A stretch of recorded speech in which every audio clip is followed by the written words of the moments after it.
السلام عليكم ورحمة الله وبركاته.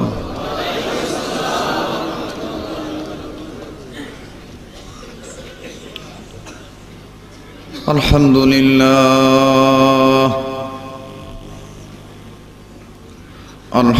لله نحمده ونصلي على رسوله الكريم.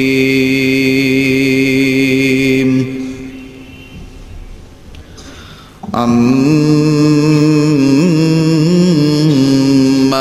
بعد فقد قال الله تعالى في كلامه المجيد والفرقان الحميد: أعوذ بالله من الشيطان الرجيم. بسم الله الرحمن الرحيم.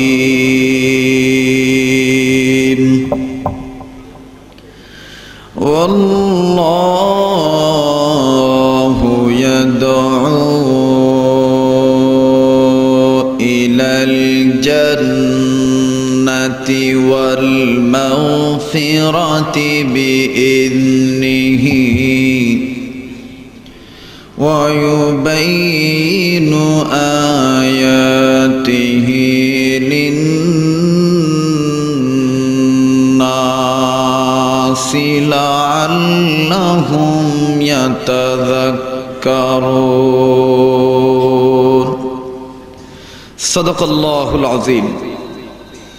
وعن عمر بن الخطاب رضي الله تعالى عنه أنه قال: قال رسول الله صلى الله عليه وسلم: إن الله يرفع بهذا الكتاب أقواما ويضع به آخرين. رواه مسلم، أو كما قال عليه الصلاة والسلام.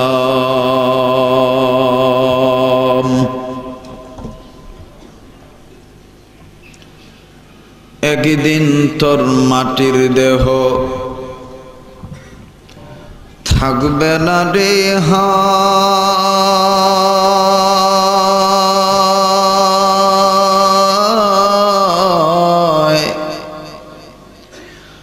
মাটির দেহ মাটির মাঝে মিশবে রে ধুলায়। একদিন তোমার মাটির দেহ থাকবে না রে হায়,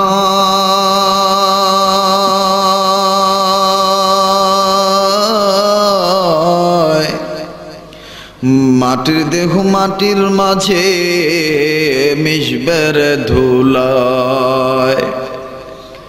কিসের টাকা কিসের কড়ি তোমার, কিসের বাহাদুরি,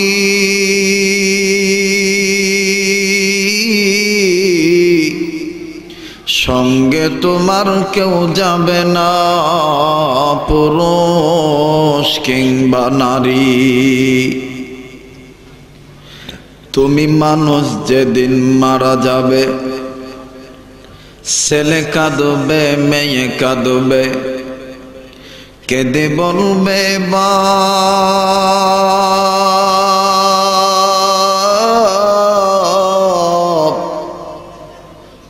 তবু মানুষ নির্দয় হয়ে দিবে রে তুলে মাটির চাপ।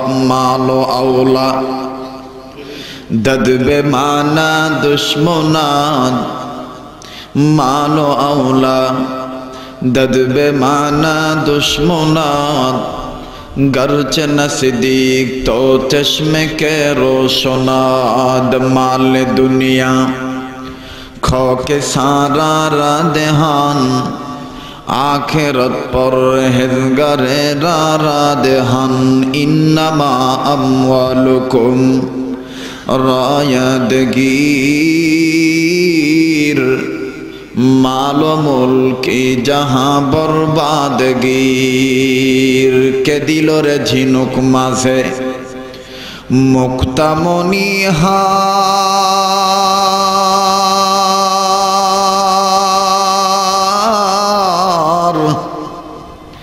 आखिर मासे के दिलो रे रस्से चमत्कार के बहालो दिवस राते दक्षिण हिमेल वायु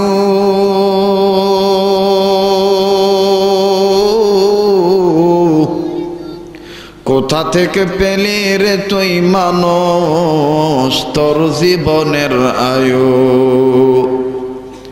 माठेर परे के बिछालो सबुज श्यामल छवि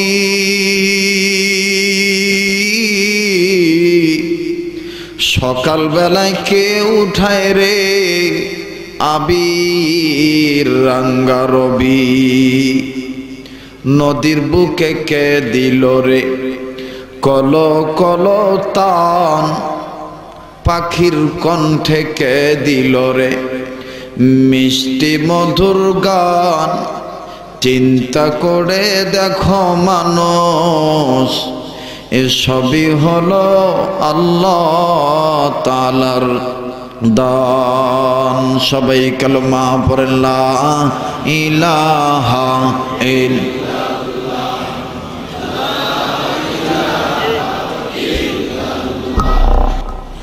বড় করুণা করে আমাদেরকে সুযোগ করে দিবেন কোরআন থেকে আলোচনা শোনা এবং কোরআন থেকে আলোচনা করা আসুন সেই আল্লাহর দরবারে আমরা প্রত্যেকেই মাথা নত করে শুকরিয়া আদায় করি সবাই বলি আলহামদুলিল্লাহ শুকরিয়ার আওয়াজটা আরেকটু জোরে বলি আলহামদুলিল্লাহ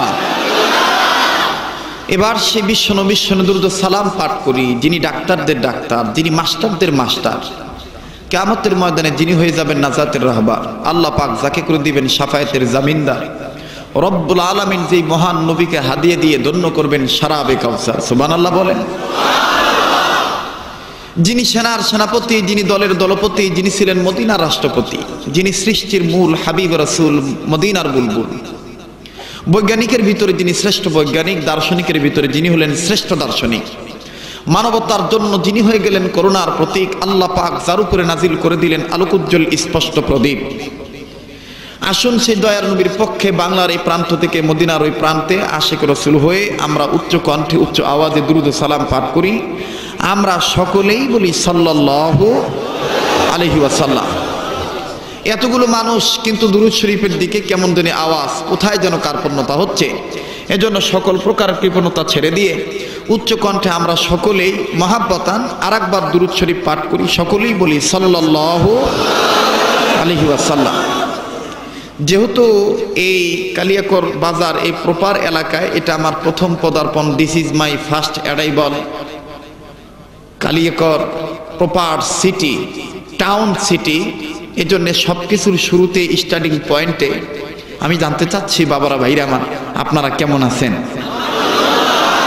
আমিও আপনাদের দয়ায় ভালো আছি আলহামদুলিল্লাহি রাব্বিল আলামিন আলহামদুলিল্লাহি আলা কুল্লি হাল কোরআনুল কারীম থেকে সবচেয়ে যে সর্ববৃহৎ সূরা এই সূরা থেকে ছোট্ট একটি আয়াতে কারিমার একটা অংশ আমি তেলাওয়াত করেছি সূরাতুল বাকারা 221 নম্বর আয়াতের শেষ অংশটুকু বুঝে থাকলে জবাব দিবেন কোন সূরার কত নম্বর আয়াত সূরাতুল বাকারার কত নম্বর আয়াত 221 আল্লাহ তাআলা গোটা মানব জাতিকে উদ্দেশ্য করে বললেন হে মানব জাতি তোমরা কি শান্তি পেতে চাও তোমরা কি নাজাত পেতে চাও তোমরা কি মুক্তি পেতে চাও অপরাধ করেছো ক্ষমা পেতে চাও আমি আল্লাহ তাআলা তোমাদেরকে এই যে কোরআনের মাধ্যমে ডাক দিলাম আমার এই আহ্বানে যদি তোমরা সাড়া দাও আমি আল্লাহ তাআলা তোমাদেরকে দুটা জিনিস দিয়ে ধন্য করব। নাম্বার 1, আমার আহ্বানে সাড়া দেওয়ার কারণে আমি রব্বুল আলামিন জিন্দেগীর গুনাহ তোমাদের জন্য মাফ করে দেব। ইলাল মাগফিরাহ, আমি আল্লাহ তোমাদেরকে মাফ করে দেব। এখানে আসছি তো আমরা এই উদ্দেশ্যেই, নাকি বলেন ঠিক কি না? আল্লাহ যদি আমাদেরকে মাফ করে দেন, কারো কোনো দাবি দেওয়া আছে নাকি? আমার বন্ধুগণ, ওলামা হযরত আছেন, আল্লাহ বললেন ওয়াল্লাহু ইয়াদউ। ইয়াদউ শাব্দিক অর্থ হলো আহ্বান। এখানে আহ্বানটা কি? তাফসীরে বাইজাবির ভিতরে মুফাসসিরিন کرام একত্রিত হয়ে সকল তাফসীর কারকগণ মুফাসসিরিন کرام একমত হয়ে বলেছেন যে এই ইয়াদউ শাব্দিক অর্থ হলো, এর মানে হলো আল্লাহু ইয়াদউ, তার মানে আমার কোরআনের নীতির কাছে আত্মসমর্পণ করা এবং আমার রাসূলুল্লাহর আদর্শের কাছে আত্মসমর্পণ করা, এটাই হচ্ছে আমার আহ্বানে সাড়া দেওয়া। সুবহানাল্লাহ বলে। এই কাজ যারা করবে আমি আল্লাহ তাদেরকে তাদের জীবনের গুনাহ মাফ করে দেব, আমলনামায় জান্নাত লিখে ধন্য করে দেব। এদিক তাকান, খুব খেয়াল করে কথাগুলো শোনেন। আল্লাহর আহ্বানে সাড়া দিলে আল্লাহ কয়টা জিনিস পুরস্কার দিবেন? 1 নম্বরে আপনাকে আল্লাহ সাফ করে দিবেন, পরিষ্কার করে দিবেন, আল্লাহ আপনাকে মাফ করে দিবেন। জোরে কোন সুবহানাল্লাহ। 2 নম্বরে আল্লাহ তাআলা আপনার আমলনামায় জান্নাত লিখে দিবেন। জোরে কোন আল্লাহু আকবার। তাহলে আমরা কোরআনের শিক্ষায় শিক্ষিত হওয়া দরকার আছে না নাই? এই মাদ্রাসামুখী হওয়া আমাদের দরকার আছে না নাই? আমার বন্ধুগণ, আমি তেলাওয়াতের মাধ্যমে আলোচনা শুরু করতেছি। আমার আল্লাহ তাআলা বলেন, বিসমিল্লাহির রহমানির রহিম।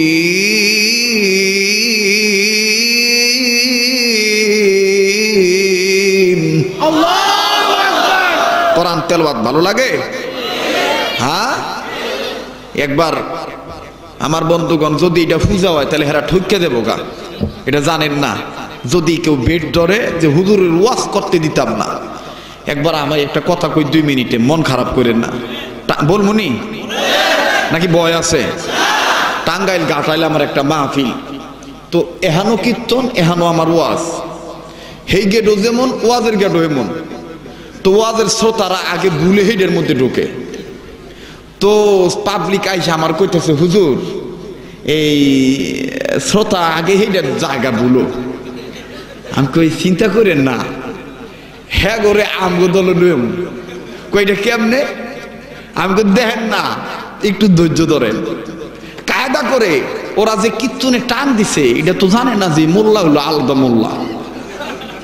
আমি মুখটা বেহা করিয়া মাইকটা হেদিকে ঘুরাম, গেলাম হরেনটা হেদিকে ঘুরান। হ্যাঁ, ওয়াজে ডিস্টার্ব দেওয়া ছুটাইতেছি। সেই দিক ঘুরে আমি কায়দা করে যখন হেরা কীর্তন, শ্যামা পূজার কীর্তন যখন টান দিছে, মাফ করবেন, বেয়াদবি নিবেন না, যখন কায়দা করে মুখটা বেহা করে কইলাম, রাধা বলে হরি চলো, ও রাধা বলে হরি চলো, চলো চলো রাধা হরি, শ্যামা শ্যামা নম নম শ্যামা শ্যামা।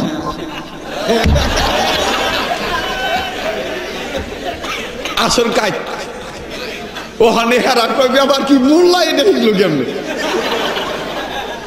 দেখ রে, তোরা যদি আমার গলা দিয়া এই মানে আমার লগে তুই ডিগবাদি দিতে চাস, পারতি না রে বাজান, এটা পাগলা মোল্লা। ফেবলে সমস্যা আছে, কথা বলেন ঠিক কিনা? এমন কোন গান নাই, এমন কোন সাইজ নাই যেটা হিগারাই নাই। হেরা ঢোল তবলা দিব আর আমি একটা হুদা খালি গলা দিয়ে টান দিব, একা আসর কাজ। কোন সমস্যা আছে?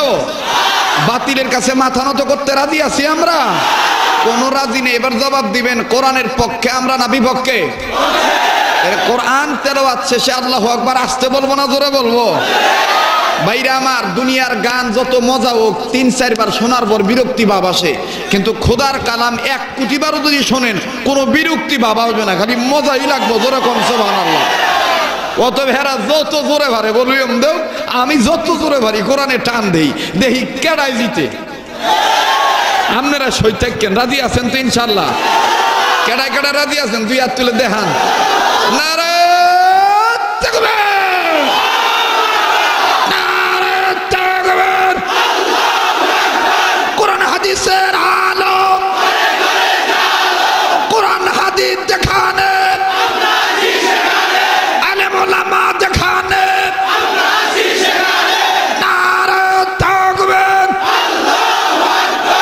নামান ইমন মাঝে মাঝে কোদাকুদি করবেন, তাইলে হেরা ভয় পাইব।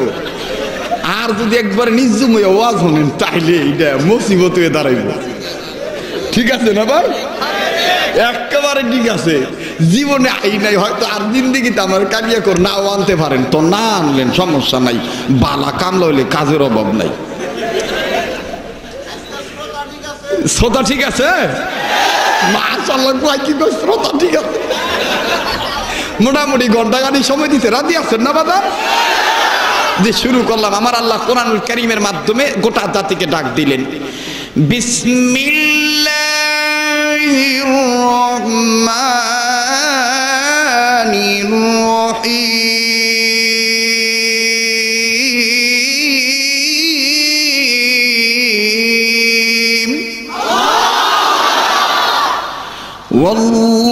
ওয়াল্লাহু ইয়াদউ ইলাল জান্নাতি ওয়াল মাগফিরাতি বিইذনিহি ওয়া ইউবাইনু আয়াতিহি ইলাল জান্নাতি ওয়াল মাগফিরাতি বিইذনিহি ওয়া ইউবাইনু আয়াতিহি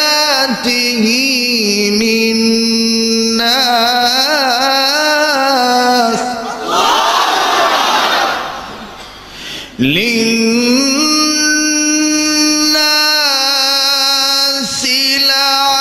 লাআল্লাহুম ইয়াতাযাক্কারুন।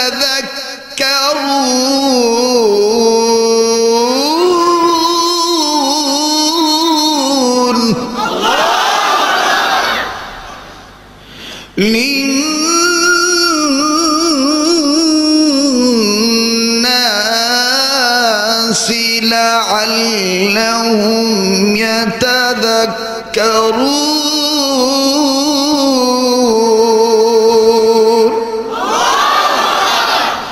আমার ভাইরা, আমার বন্ধুগণ, আজ থেকে বহু বছর আগে এই দুনিয়ার জমিনে মানুষগুলোকে সৃষ্টি করে পাঠিয়ে দিলেন। বন্ধুরা বা মানুষেরা দুনিয়ার জমিনে চলে আসলো। যেই মানুষদেরকে মহান আল্লাহ রব্বুল আমিন দুনিয়ার জমিনে বড় মায়া করে সৃষ্টি করে পাঠিয়ে দিলেন, ও বাজান, এই মানুষগুলি দুনিয়ার জমিনে চলে আসার পরে বিদ্যা বুদ্ধির বাড়ে আত্মমিকা করে দাম্ভিক পূর্ণ জীবন গঠন করে এই মানুষগুলি আল্লাহ রব্বুল আমিনের আইন ও কানুন মানা বাদ দিয়া এই মানুষগুলি বাপ দাদার ধর্ম লাত মানা তুজাবল সরস্বতী আফ্রোদতী, কেউ বাবার কালী, কেউ বাবার মহাদেব, কেউ বাবার ঠাকুর, কেউ বাবার দুর্গা, কেউ বাবার রঙ্গি, কেউ বাবার তঙ্গি, কেউ বাবার রঙ্গ, কেউ বাবার সঙ্গ, কেউ বাবার গাছের পূজা, কেউ বাবার মাছের পূজা, কেউ বাবার আগুনের পূজা, কেউ বাবার পানির পূজা। নানান মানুষ নানাবিধ শিরিক বিদাত করতে করতে মানুষ যখন ভণ্ড হয়ে গেল, ও বাজান, ঠিক তদানীন্তন সময়ের খারাপ মানুষগুলোকে ভালো বানাবার জন্যে, অসভ্য মানুষগুলোকে সভ্য বানাবার জন্যে, অভদ্র মানুষগুলোকে ভদ্র বানাবার জন্যে, বেঈমান মানুষগুলোকে ইমানদার বানাবার জন্যে, আল্লাহ ভোলা মানুষগুলোকে আল্লাহওয়ালা করার জন্যে আমার আল্লাহ রব্বুল আলামিন তার কুদরতি পার্লামেন্টের সিদ্ধান্ত অনুযায়ী আমার মহান মাবুদ দুইটা নিয়ামত, দুইটা বরকত, দুইটা রহমত আল্লাহ দুনিয়ার জমিনে পাঠায় দিলেন।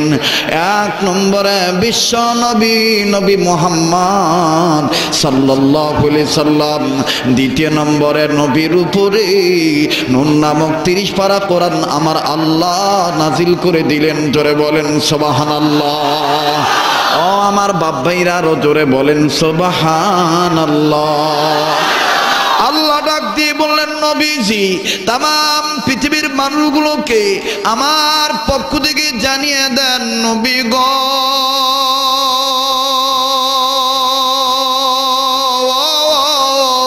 ও আমার প্রাণের হাবিব, ও আমার দোস্ত, আমার নবীজি, এই পৃথিবীর মানুষগুলোকে ভালো বানাবার জন্যে নবী গো আমি আল্লাহ রব্বুল আমিন মানুষকে কোরআনুল কারীমের মাধ্যমে আহ্বান করলাম। ও নবীজি, কোন মানুষ যদি আমার এই আহ্বানে সাড়া দেয়, আমি আল্লাহ রব্বুল আলামিন এই মানুষদেরকে দুইটা জিনিস পুরস্কার দিয়ে ধন্য করব। বাজান রে, আল্লাহ রব্বুল আমিন ডাক দিয়ে বলেন, ওয়াল্লাহু ইয়াদউ ইলাল জান্নাতি ওয়াল মাগফিরাতি বিইذনিহি ওয়া ইউবাইয়িনু আয়াতিহি লিন-নাস।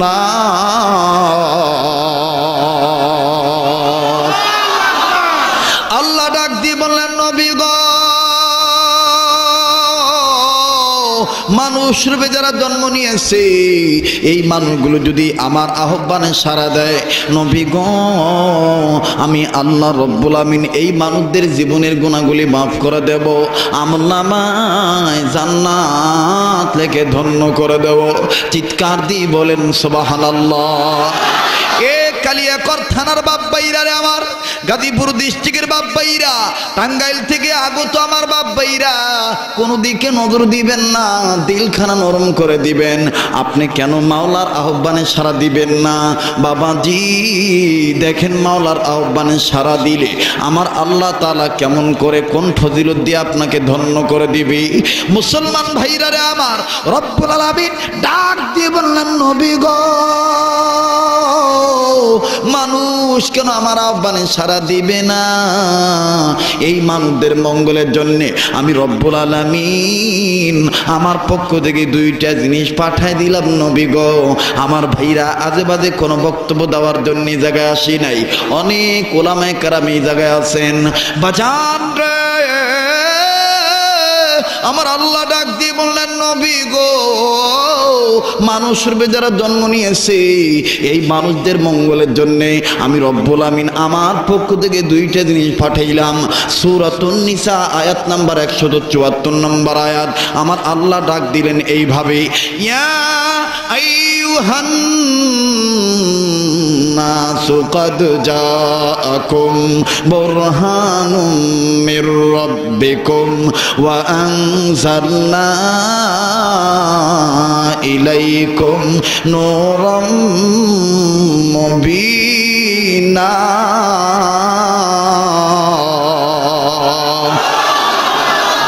আল্লাহ রাব্বুল আমিন ডাক দিয়ে বললেন, নবী গো মানুষ রূপে যারা জন্ম নিয়েছে এই মানুষদের মঙ্গলের জন্য আমি রব্বুল আমিন দুইটা জিনিস পাঠাইলাম। আমি আল্লাহ 1 নম্বরে বুরহান নামক নবী আপনাকে পাঠাইলাম, 2 নম্বরে নূর নামক কোরআন নাজিল করে দিলাম। ভাইজান মনে মনে প্রশ্ন হতে পারে, হুজুর গো এই দুইটা জিনিসের উপর ঈমান আনলে কি হবে? এই দুইটা জিনিসকে মানলে কি হবে? বাজান রে আমার বন্ধুগণ, সওয়ালে মুকদ্দারের জবাব আমার বন্ধুগণ রব্বুল আমিন নিজে দিয়ে দিলেন। আমার ভাইরা, এই পরের আয়াত দ্বারা গোটা জাতিকে আল্লাহ জানায় দিলেন, মানব জাতি আমার নবীর উপর কোনো মানুষ যদি ঈমান আনে, আবার এই কোরআনের উপর ঈমান আনার পর কোনো মানুষ যদি মজবুত আকারে ধারণ করে, ও নবী গো এই মানুষদেরকে আমি আল্লাহ রহমতের কোলে তুলে নেব, জান্নাতে যাওয়ার সোজা রাস্তা দেখাইয়া দেব। আমার আল্লাহ বলেন, ফাআম্মাল্লাযীনা আমানু বিল্লাহি ওয়া'তাসামু বিহি ফাসায়ুদখিলুহুম ফি রাহমাতিম মিনহু ওয়া ফাদলিন ওয়া ইয়াহদিহিম ইলাইহি সিরাতাম মুস্তাকিমা।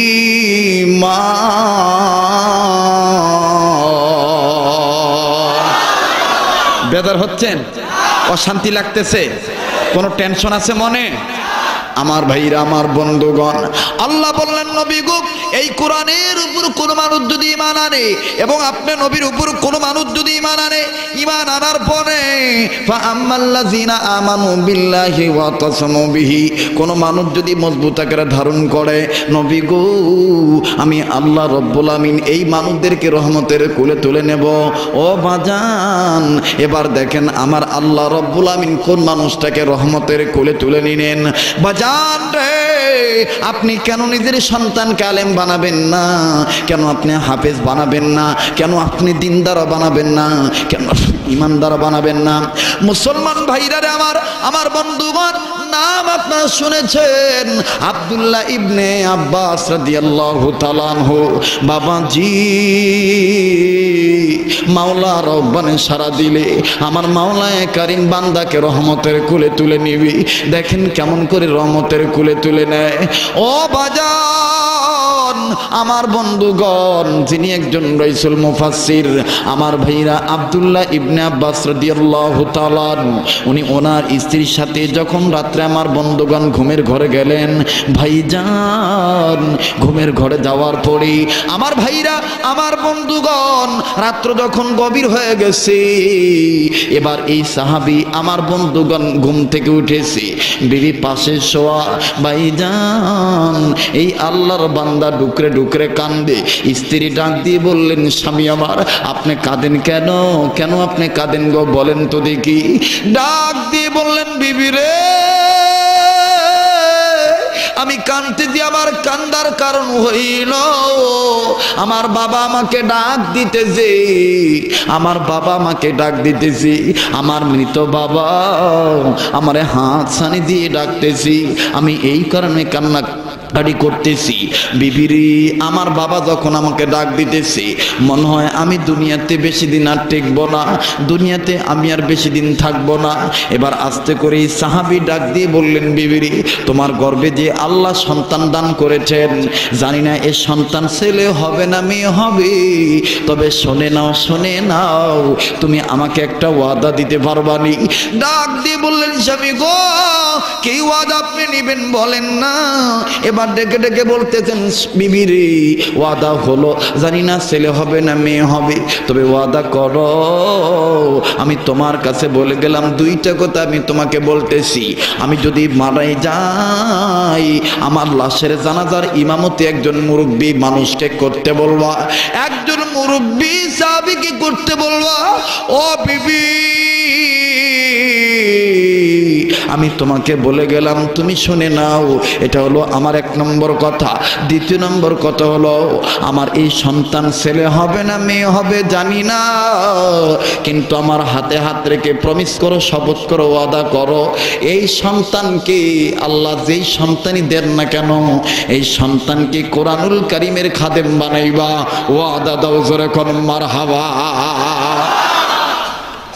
আমাদের স্ত্রীদের গর্বে সন্তান আসলে এই ধরনের ওয়াদা নিছিনি জীবনে, বরঞ্চ আলামত ফাইলি কয় ব্যারিস্টার বানাবো, সোর বানাইব। কি বানাইব? সোর। ব্যারিস্টার হওয়া সোর না, ব্যারিস্টার হওয়ার বালা। কিন্তু এই ব্যারিস্টার হইেন না, মানুষের হুদা খালি কষ্ট দিবেন, আজগা না কালকা, আজগা না কালকা, এগুলো সোরের চাইতে খারাপ। কথা বলেন ঠিক কিনা? আপনি ব্যারিস্টার অনগা, ম্যাজিস্ট্রেট অনগা, যেটা পারেন সেটা অনগা, কিন্তু আপনি মূল ভিত্তি, ফাউন্ডেশন, বুনিয়াদী শিক্ষাটা হতে হবে কোরআন হাদিসের শিক্ষা। বুনিয়াদী শিক্ষাটা যদি আপনার কোরআন হাদিসের শিক্ষা হয়, এই লোকটা চোর হইব না, এই লোকটা ভাটপার হইতো না। আর যদি কেউ বুনিয়াদী শিক্ষা, কোরআন হাদিসের শিক্ষা না দিয়া আজে বাজে শিক্ষা দেয়, এইটা ভাটপার হয়ে যাবে, এইটার দান্দাই থাকবো মানুষের ক্ষতি করা। আমার এই কথা বলা থেকে আপনাকে বেজার হইতেছেন? আব্দুল্লাহ ইবনে আব্বাস বলতেছে, বিবিরে দেখেন না ভাই, আমার তো জানেনই খালি নতুন নতুন তথ্য দেওয়া, পরে আজে বাজে সমালোচনা করেন না। আমি লেখাপড়া করে কথা কই, আমার কাছে যে কিতাব আছে এইটা বড় গলায় কইতেছি, কয়েক ডজন মৌলবী লাগবো এই কিতাবগুলো খালি নিত।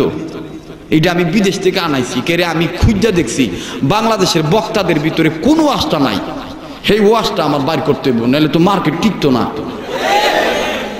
ঠিক আছে না? আনকমন কথা কইতে যাতে মানুষ তাড়াতাড়ি ইসলামের দিকে ডাইভার্ট হয়ে যায়। রহিমা বিবি ফাতেমা বিবির কেসটা তো কম হইল না, কথা ঠিক আছে না ভাইদা?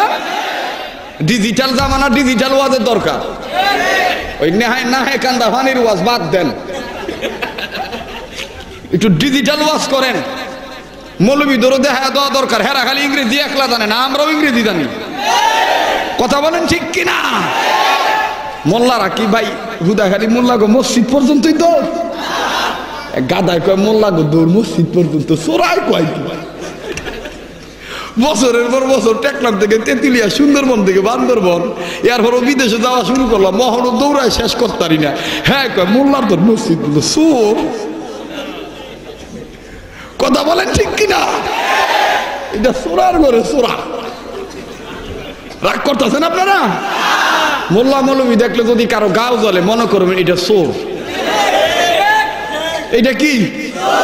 এটা কি? ইদানিং একটা ভাইরাস হয়ে গেছে, মোল্লা দেখলে আমার ডর করে রে, ডর করে কে রে? কয় মোল্লা গো ভয় বোমা থাই চোর। এই মোল্লা গো দেখে তুই টিটকারি করো, চোরার ঘরে চোরা। তোর মা বাপের বিয়ে কি মোল্লা ভরায় না রে? যদি তুই কস না মোল্লারা আমার মা বাবার বিয়ে ভরায় না, তাহলে তোর জন্মটা কই? নীল খেতে না কচু খেতে তোর বাহিরে জিগা গা, কথা কন ঠিক কিনা? কথা হবে কোরআন হাদিসের পক্ষে, উলামায়ে কেরামের পক্ষে। এতে জীবন যায় আর যাক, থাক আর যাক। রাজি আছেন আপনারা?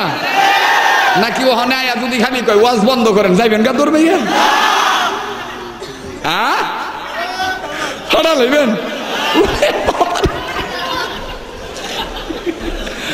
আমরা কোন রাজনৈতিক দলের পক্ষে বিপক্ষে না, আমরা কোরআন হাদিসের পক্ষে, কথা বলেন ঠিক কিনা? এই কোরআন হাদিসের পক্ষে আমরণ লড়াই করব যতদিন পর্যন্ত আল্লাহ আমাদেরকে জিন্দা রাখছেন, কথা বলেন ঠিক কিনা? তো বলতেছে দিদি তুই আমার কাছে ওয়াদা কর, তোর এই সন্তানটারে তুই কোরআন হাদিস শিক্ষা, কোরআনের খাদেম বানাবি। স্ত্রী কয় স্বামী জান আমি ওয়াদা দিলাম, আমি ওয়াদা দিলাম। সুবহানাল্লাহ কয়। আর একটা হইলো আমি যদি মারা যাই তাহলে আমার জানাজার ইমামতিটা মুরব্বী মানুষের করতে কইবি, কোনো জোয়ান বেটার ইমামতি করতে দিবি না। দেখেন কি কথাই কষ্ট হইতেছে। আজকে ওয়াজ আছে, আমি আছি, ঠিক আছে না? আপনারা আছেন? রাইতো আছে ভাইরা আমার। এইবার স্ত্রী ওয়াদা দেওয়ার পরে আল্লাহর কারিশমা বোঝা বড় দেয়, আল্লাহর কুদরত বোঝা যায় না, খুব কঠিন লাগে বুঝতে, কথা বলেন ঠিক কিনা? আল্লাহর খেলা আল্লাহই বোঝে। সৃষ্টি হয়ে কখনো আল্লাহর কুদরত নিয়ে নাড়াচাড়া করা, একেবারে আল্লাহর সাথে বাড়াবাড়ি করা ঠিক হবে? যারা কয় আল্লাহ এইটা এমনি বানাইছে, কয় এই যে এত বড় লাউডারি এই চিকুন একটা ডান্ডির মধ্যে কে লেগে দিল, এটা একটা মোড়া ডান্ডি দিতে পারলো না, খোঁজ নিয়ে দেখেন এটা নাস্তিক। এইটা কি? নাস্তিক। আল্লাহ যেটা মঙ্গল মনে করেছেন সেটাই করেছেন। আল্লাহ কি তোর কাছে জিজ্ঞাসা করবো নাকি? যিনি আমাদের খালিক, যিনি আমাদের মালিক, তিনি জানে বান্দার জন্য কোনটা করলে মঙ্গল হইব, ঠিক কিনা বলেন? তো এইবার আস্তে করে আমার ভাইরা মালাকুল মউত চলে আসবে। তো সাহাবী ফজরের আজান কানে গেছে, নামাজ পড়তে চলে গেলেন, নামাজ শেষ, বাড়িতে আসছে। এক পা বাড়ির ভিতরে ঘরের দরজার চৌকাটের ভিতর দিছে, আর এক পা বাইরে আছে। ওনার বাবার হাতের রোপণ করা রোপণকৃত একটা খাজুর গাছ আছে। এই খাজুর গাছের ডালে ছোট্ট একটা পাখি, কোয়েলের সুরত অথবা দোয়েলের সুরত অথবা বাবুই পাখির সুরত, এই একটা পাখি আমার বন্ধুগণ কিচির মিচির করে মানুষের বাসায় আল্লাহর কইতেছে, আল্লাহ তোমার বান্দা ঘরে ঢুকে যেতেছে গা, আমি তোমার বান্দারে, আমি আমার ভাষাটা মানুষের ভাষায় কইরা দাও, আমি তোমার বান্দারে তোমার সংবাদটা জানায় দিই। দিল নরম করে দিবেন। একটা ফোঁটা চোখের পানি দেখেন পরে কিনা, কোন উসিলায় একটা ফোঁটা চোখের পানি পড়বে। আল্লাহু আকবার। তো আব্দুল্লাহ ইবনে আব্বাস উনি কেবল ঢুকবেন, এক পা রাখছেন এক পা বাইরে, আস্তে করে পাখি কিচির মিচির করে ডাক দিয়ে আসসালামু আলাইকুম ওয়া রাহমাতুল্লাহ, সালামের জবাব দিলেন। পিছনে ফিরে তাকালেন, কি রে পাখি এভাবে তুই কথা বলস? আস্তে কয়, হুজুর ও আল্লাহর বান্দা, আল্লাহর বান্দা গো, আমি আপনার বাড়ির দরজায় আপনি আসি নাই, আমি আপনাকে একটা খুশির সংবাদ জানাইতেছি হুজুর। বলো বলো পাখি, তুমি কি বলবা? মানুষের বাসায় তুমি কথা বলতেছ। এবার পাখি আস্তে করে ডাক দিয়ে বললেন, হুজুর গো, আমার আল্লাহ তাআলার পক্ষ থেকে আমি আপনাকে জানাই দিলাম, আপনাকে সংবাদ জানাইলাম, আপনি দুনিয়াতে বেশি দিন থাকবেন না। ও হুজুর গো, এইটা হলো 1 নম্বর কথা। আর 2 নম্বর কত হইল? বাদ বাকি কথাটা আমি আপনাকে বলতেছি। 2 নম্বর কথাটা হইল, আপনি যেদিন মারা যাবেন, আমি পাখি আপনার লাশের জানাজার সময় আমি একটা ঘটনা ঘটাবো। এই ঘটনাটা ইতিহাসের পাতায় লেখা থাকবে। চিৎকার দিয়ে বলেন সুবহানাল্লাহ। আব্দুল্লাহ ইবনে আব্বাস ডাক দিয়ে বললেন, হুজুর আমার ভাইরা পাখিকে ডাক দিয়ে বললেন, পাখি রে,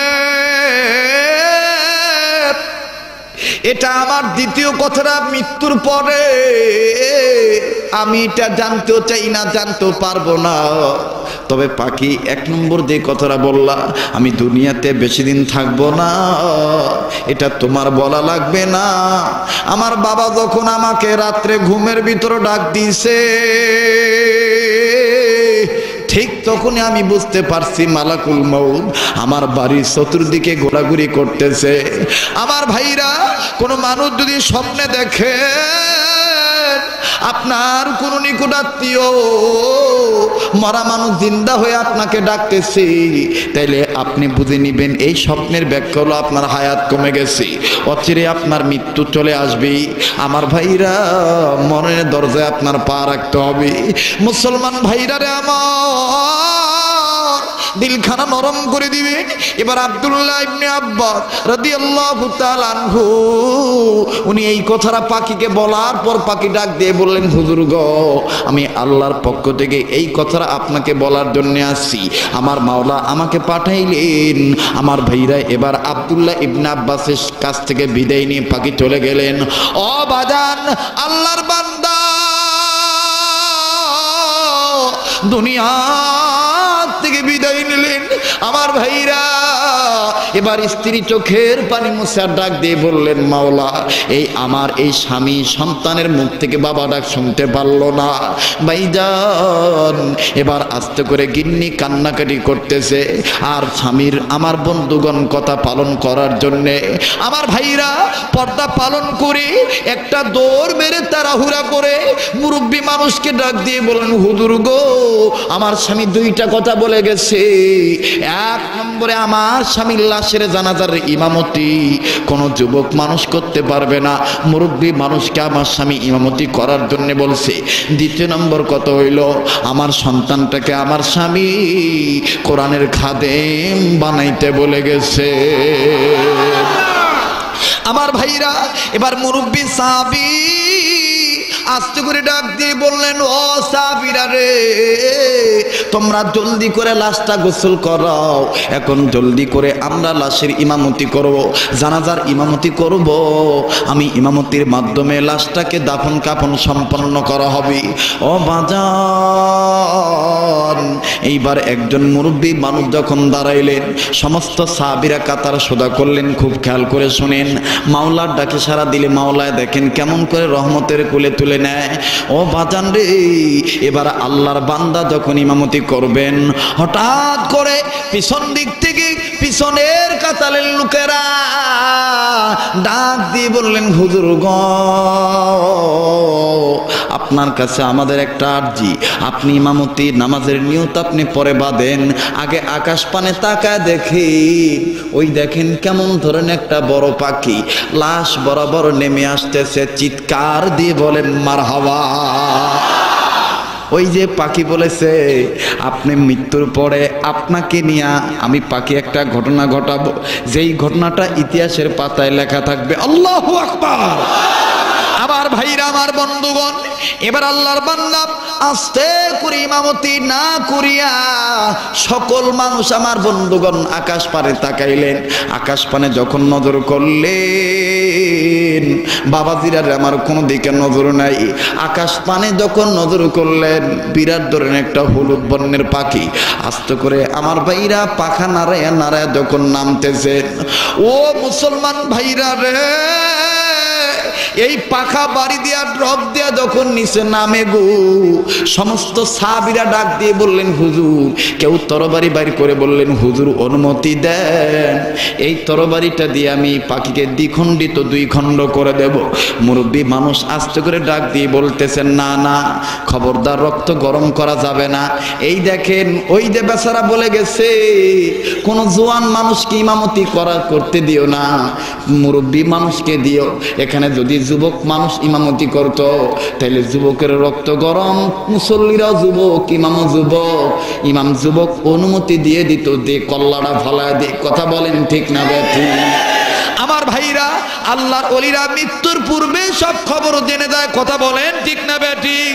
যাদের সাথে মাওলার সম্পর্ক হইয়া গেছে রে আমার বন্ধুগণ, আমার বাবাজিরা, তাদের অন্তরাত্মা আল্লাহ খুলে দিয়েছেন। মুসলমান ভাইরের আমার কোনো দিকে নজর নেই, খুব খেয়াল করে শুনবেন। এবার আল্লাহর বান্দা আস্তে করে ডাক দিয়ে বললেন, ও সাহাবীরা, কেউ তোমরা নড়ানড়ি করিও না, দেখি পাখিটা কোন দিক যায়, ডাইনে যায় না বামে যায়, নজর করে দেখব। ভাইজান আস্তে করে আমার বন্ধুগণ, মুসলমান ভাইদারে আমার, সমস্ত মানুষ সুন্দর করে নজর করতেছে। নজর করে দেখলেন পাখি ডাইনে গেল না, বামে গেল না, এই পাখিটা আস্তে করে সরাসরি ওই মৃত সাহাবীর বুক বরাবর ড্রপ দিয়ে নেমে গেলে। আস্তে করে সমস্ত সাহাবীরা দাঁড়িয়ে আছে, কেউ কোনো কথা বলতেছেন না। এবার আল্লাহর গোলাম আস্তে করে বাজান রে আমার ভাইরা, সমস্ত সাহাবীরা দাঁড়িয়ে আছেন, সমস্ত মুসল্লিরাও দাঁড়িয়ে আছেন। কি ঘটনা রে? আব্দুল্লাহ ইবনে আব্বাসের এই কি পরিণতি রে? পাখি কেন এসে ডিস্টার্ব করে? মুসলমান ভাইরা আমার, এবার এই পাখিকে নজর করে দেখা গেল এই পাখি দুইটা পায়ের আঙ্গুল দ্বারা, নখু দ্বারা সুন্দর করে কাফনের বাঁধন খুলতেছে। সাহাবীরা কয় হুজুর, এখনো যদি আপনি অনুমতি না দেন, কোনো একটা ঘটনা দুর্ঘটনা কি আবার না ঘটে নাকি? হুজুর ডাক দিয়ে বললেন না না, ঘটবে না, একটু ধৈর্য ধারণ করে দেখি পাখি কি করে। মুহূর্তের ভিতরে নজর করে দেখলো এই পাখি যেখানে আব্দুল্লাহ ইবনে আব্বাসের মুখের ঠোঁট, এই 2 ঠোঁটের মাঝখানে এই পাখি লম্বা ঠোঁট থেকে চিকন একটা জিহ্বা বাইর করলো। চিকন জিহ্বা বাইর করে এই পাখি আমার বন্ধুগণ ওই আব্দুল্লাহ ইবনে আব্বাসের ঠোঁটের সাথে মুখের সাথে মুখ লাগাইয়া পাখি এখন মানুষের ভাষায় তেলাওয়াত করতেছেন, ফাদখুলি ফি ইবাদি ওয়াদখুলি জান্নাতি। আল্লাহু আকবার বলেন। পাখি তেলাওয়াত করতেছেন, ফাদখুলি ফি ইবাদি ওয়াদখুলি। আল্লাহু আকবার। কোরআনের আহ্বানে সাড়া দিলে মাওলা রহমতের কোলে তুলে নিলে ওই বান্দার আর কোনো চিন্তা আছে? মাওলা রহমতের কোলে তুলে নেওয়াই তো মানেই তো জান্নাতে নেওয়া। কথা বলেন ঠিক কিনা? আমার ভাইরা, এবার আস্তে করে সমস্ত সাহাবীরা অবাক হয়ে তাকিয়ে আছে। আল্লাহু আকবার। আয় আল্লাহ, এই পাখি মানুষের ভাষায় ঠোঁটের সাথে ঠোঁট লাগায় বলতেছে, ফাদখুলি ফি ইবাদি ওয়াদখুলি জান্নাতি। আমার ভাইরা, আস্তে করে সমস্ত সাহাবীরা চুপ করে দাঁড়িয়ে আছে। একজন আরেকজনের দিকে মুখে মুখে তাকায় বলে, দেখো আল্লাহ আব্দুল্লাহ ইবনে আব্বাসকে কিভাবে কবুল করলেন। সুবহানাল্লাহ। রাইসুল মুফাসসিরদের ভিতরে উনি একজন। কথা বলেন ঠিক কিনা? তো এবার সমস্ত সাহাবীরা যার যার দিকে খেয়াল করতেছেন, আব্দুল্লাহ ইবনে আব্বাসের লাশের দিকে কেউ খেয়াল করেনি। এলাকার যদি একটা ঘটনা ঘটে, আশ্চর্যজনক একটা ঘটনা ঘটে, দেখবেন আগুন লাগছে, যখন এলাকার যখন আগুন লাগে, কোনো ভাই যেহেন আগুন লাগছে এইটা পরে দেখে, খালি দেখবেন একবারে আর একবারে কেমনে লাগলো। যেহেন দুর্ঘটনা ঘটে সেই দিক কিন্তু নজর কম, আর এই দিক টাকা কেমনে লাগলো, কোন রাত্রে লাগছে, কিভাবে লাগছে, এই খালি এইভাবে কাউয়া কাসাম, কথা বলেন ঠিক কিনা?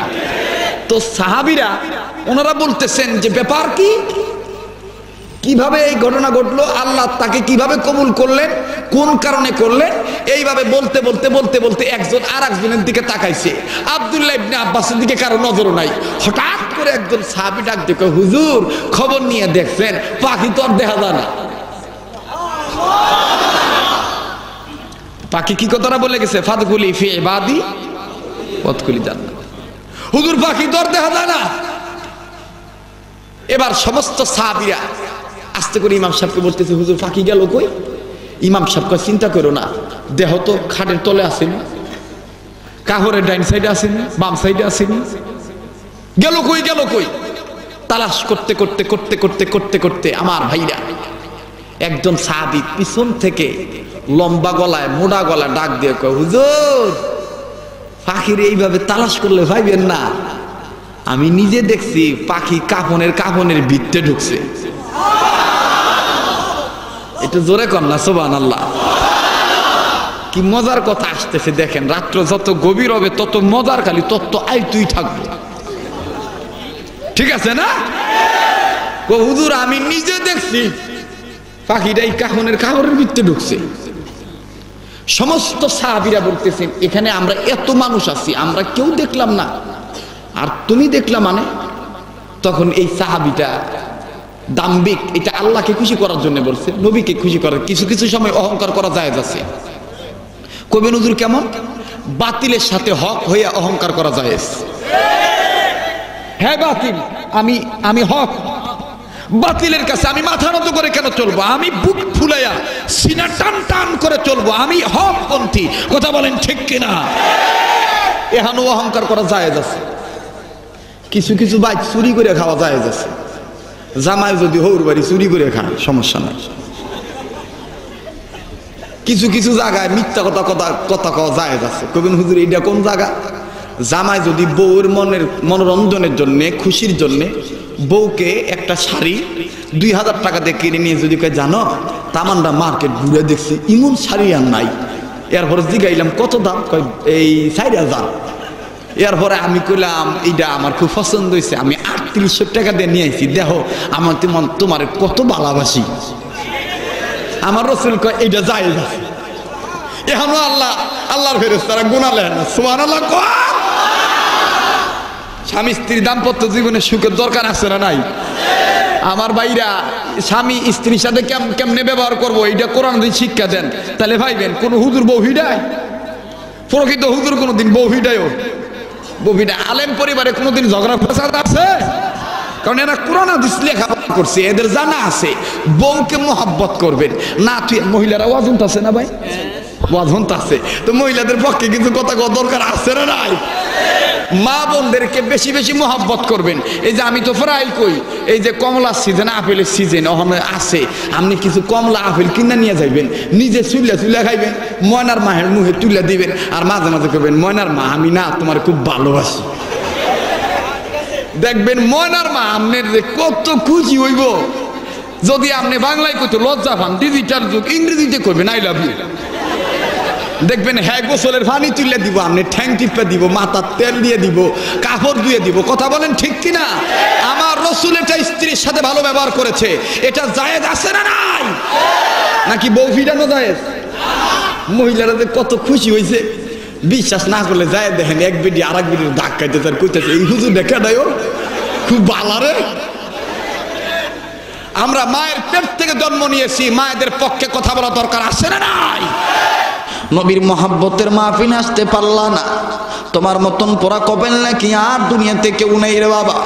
কোন উসিলায় আমার মাওলা তোমার মাফ করবে, আল্লাহ ভালো জানে। বাজান রে, এইবার সমস্ত সাহাবীরা ডাক দিয়ে বললেন যাবে। আমরা সকলেই জানি তুমি যাবে, তুমি কেন বললা সেই যাবে? মহিলা মা বোনের খুব খেয়াল করে শুনবেন, কোনো দিকে লক্ষ্য নাই। আপনি কেন নিজের সন্তানকে আলেম বানাইবেন না? মা গো, মহিলার একটু ইসলামকে বেশি পছন্দ করেছে, মহিলার একটু ইসলামের পক্ষে প্রথম জীবন দিয়ে শহীদ হয়েছে। আমার বন্ধুরা রে, যাবের কেন বললো? আমি সেই জাবের। এরপরে দেখেন পাখিটা কোথায় গেল অবশ্যই বলবো। আপনার লাইনে দাঁড়ান, লাইনে থাকেন, আমি কিন্তু ইনশাআল্লাহ ভুলবো না। আমার মালিক যদি আমাকে সাহায্য করে, আমার বন্ধুগণ আধা ঘন্টা হোক 15 মিনিট হোক, আমি আবার এই পাখির কাছে ফিরে আসবো। কিন্তু জাবের কেন বললাম সেই জাবের, এই সেই জাবের ব্যাখ্যাটা আমি আপনাদেরকে শোনায় দেই। ও বাজার, খন্দকের যুদ্ধে আমার রাসূল নিজেও মাটির খননের কাজ করতেছে, সমস্ত সাহাবীরা আমার বন্ধুগণ টুকরিতে মাটি বড়িয়া বড়িয়া আমার বন্ধুগণ সমস্ত সাহাবীরা কাজ করতেছে। আমার ভাইরা, আমার নবীর ডান সাইডে আমার বন্ধুগণ হযরতে জাবের দাঁড়ানো। একটু কর্নারে নজর করে দেখলেন, হযরত জাবের রাদিয়াল্লাহু তাআলা নজর করে দেখে নবীজি হাঁটতে হাঁটতে হঠাৎ করে বাম সাইডে আমার বন্ধুগণ কেমন জানি একটু টলে পড়ে যাচ্ছেন। আমার বন্ধুগণ আর একটু গভীর মনোযোগ দিয়ে লক্ষ্য করে নজর করে দেখে আমার নবীজি, আমার বন্ধুগণ, আমার ভাইরা, আল্লাহর হাবিব দাঁড়ানো থেকে বসে বললেন, উনি পড়েই গেলেন। বিশ্ব নবীর সাহাবী সমস্ত কাজ বাদ দিয়া আমার নবীজির পিছন দিক থেকে এসে দুইটা হাত এরকম পাঞ্জা দিয়ে ধরলেন। যেরকম সুবহানাল্লাহ। ও বাজার, জাবের নজর করে দেখে আমার আপনার নবী মাঝে মাঝে ইস করে কান্দে, আবার উহু করে, আবার একটু পেটে মোসর দিয়া একটু মোরা দিয়ে আমার বন্ধুগণ একটু নিচে এরকম শব্দ করে হযরত জাবের রাদিয়াল্লাহু তাআলা আস্তে করে এরকম করে পাঞ্জা দিয়ে ধরে নজর করে দেখলেন আমার ভাইরা নবীজির পেটে একটা না দুইটা না কয়েকটা পাথর বান্দা। হযরতে জাবের আস্তে করে ডাক দিয়ে বললেন, নবী গো, হুজুর আপনার মুখটা কেন মলিন গো, আপনি কেন কাঁদেন গো? আপনি কাজ করতে যাইয়া আমাদের সাথে থাকিয়া আপনার নেতৃত্বে আমরা কাজ করতেছি, আমরা ইসলাম কায়েমের লক্ষ্যে এই জায়গায় আসছি। হুজুর গো, নজর করে দেখলাম আপনি কেমন জানি দুর্বলের মতন কান্না করতেছেন, আপনার মুখটা মলিন হয়ে গেছে। আমার নবী ডাক দিয়ে কয়, যাবের রে, তুমি কাউকে বইলো না, আমি তোমাকে বলি রে যাবের, আমার পেটে আজকে কয়েকদিন যাবত কোন খাদ্য যায় নাই। যাবেন রে, একদিন নয়, 2 দিন নয়, আমি 3 দিন অনাহারে আছি, আমি ক্ষুধার যন্ত্রণা আর সহ্য করতে পারতেছি না। ও নবী গো, পেটে কেন পাথর বাঁধছে? আমার নবী ডাক দিয়ে বললেন, যাবেন রে, এই পাথরগুলো বড় ঠান্ডা, ঠান্ডা পাথর পেটে বাঁধলে ক্ষুধার যন্ত্রণা কম অনুভব হয় রে। এ যাবে, আমার শক্তি নাই, আমি দুর্বল হয়ে গেছি। আল্লাহর হাবিবের সাহাবী যাবে ডাক দিয়ে বললেন, নবী গো, অনুমতি দেন, আমি বাড়িতে যাব, আপনার জন্য যা পারি তা আনবো। আল্লাহর হাবিব অনুমতি দিয়ে দিলেন। হযরত জাবের চলে গেলেন বাড়িতে। বাড়িতে যে স্ত্রীকে ডাক দিয়ে বললেন, বিবি রে, কি আছে জলদি করে দে, আমার রহমতের নবীর পেটে পাথর বাঁধা। বিবি তড়িৎ গতিতে আমার বন্ধুগণ কয়েকটা রুটি আর কিছু হালুয়া সুন্দর করে দিয়ে দিলেন। আমার নবীজি খাইলেন। আমার বন্ধুগণ, এই জায়গায় শেষ নয়, এই জায়গা থেকে ঘটনা উদ্ঘাটন হলো না। জাবের কেন বললো আমি সেই জাবের, কষ্ট হচ্ছে নাকি আপনাদের? হযরত জাবের রাদিয়াল্লাহু তাআলা স্ত্রীর সাথে ঘুমের ঘরে যাবেন। হঠাৎ করে একদিন রাত্রিবেলা স্ত্রী ডাক দিয়ে বললেন, স্বামী আমার, সেদিন তাড়াহুড়া করে রহমতের নবীকে কি খাওয়াইলাম, মন ভরল না, মনে শান্তি পাইলাম না। ও স্বামী গো, অনুমতি যদি দেন আমি আপনার একটা কথা বলতে চাই। কি বলবি বিবি, জলদি করে বল। নাক দিয়ে বললেন, স্বামী গো, আমি নবীর আর একদিন মন বইরা খেদমত করতে চাই। আমার ভাইরা, এটা সিরাতের মাস, আমার নবীর জন্মের মাস। এ নবীর আশিকেরা একটা ফুটা চোখের পানি নবীর মহব্বতে দেখেন পরে কিনা, দিলটা নরম করে দিবেন, কোনো দিকে নজর নাই। হযরতে জাবের স্ত্রী কয়, স্বামী গো, মনটা নবীর আমি আর একদিন খাওয়াবো, নবীকে একটু দাওয়াত দিবেন। জাবের কেন বললো আমি সেই যাবের? গভীর লক্ষ্য করে শুনবেন, কোনো দিকে নজর দিবেন না। আমার বন্ধুরা রে, মক্কা শরীফে যখন আমি আমার ভাইরা ইসলামী সেমিনারে এই কথাটা যখন আমি আলোচনা করলাম রে বাবা, এই দেশের বিখ্যাত আলেমরা চোখে পানি ধরে রাখতে পারলো না, ডাক দিয়ে বলতেছেন আব্দুল খালেক এই তথ্য তুমি কই পাইলা বাবা? একেবারে হুবহু মিলে গেল গো তোমার কথার সাথে বাস্তব ঘটনা। জোরে বলেন সুবহানাল্লাহ।